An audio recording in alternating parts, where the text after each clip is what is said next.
केंद्र सरकार की ओर से नई पेंशन योजना नियम के तहत फीस स्ट्रक्चर में बदलाव किया गया।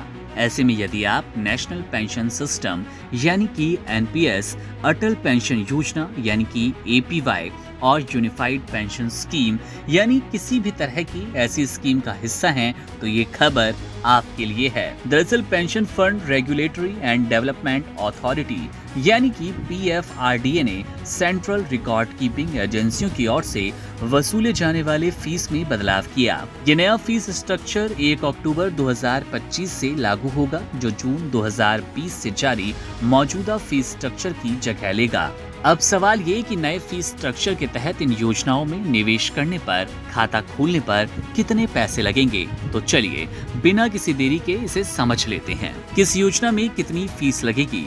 रिपोर्ट्स के मुताबिक आप चाहें तो सरकारी सेक्टर के या फिर प्राइवेट सेक्टर के एनपीएस या यूपीएस सब्सक्राइबर हों, आपके लिए दोनों ही एक समान नियम होंगे। यानी नए फीस स्ट्रक्चर के तहत ईपीआरएएन किट के लिए 18 रुपए और फिजिकल कार्ड के लिए 40 रुपए देने होंगे। वहीं खाता खोलने के बाद सालाना मेंटेनेंस के लिए आपको 100 रुपए खर्च करने होंगे। हालांकि लेन देन यानी कि ट्रांजैक्शन पर कोई चार्ज नहीं लिया जाएगा। एनपीएस लाइट और अटल पेंशन योजना में फीस की बात करें तो इन खाता धारकों से थोड़ा कम चार्ज लिया जाएगा। यहाँ खाता खोलने और सालाना मेंटेनेंस चार्ज दोनों सिर्फ 15 रुपए है। इसके अलावा ट्रांजैक्शन पर कोई फीस नहीं है।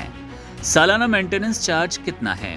तीनों योजनाओं की बात करें तो इनमें सालाना मेंटेनेंस चार्ज निवेश और कॉर्पस के आधार पर लिया जाएगा। पीएफआरडीए ने इसके लिए अलग अलग राशि तय की। यदि शून्य बैलेंस वाले खातों पर कोई चार्ज नहीं लगेगा। 1 रुपए से 2 लाख रुपए तक के कॉर्पस पर 100 रुपए फीस लगेगी। 2 लाख 1 से 10 लाख रुपए तक 150 रुपए देने होंगे। 10 लाख 1 से 25 लाख तक 300 रुपए लगेंगे। वहीं पर 25 लाख 1 से 50 लाख रुपए तक 400 रुपए देने होंगे। इसके अतिरिक्त 50 लाख रुपए से अधिक कॉर्पस पर 500 रुपए की आपको फीस देनी होगी।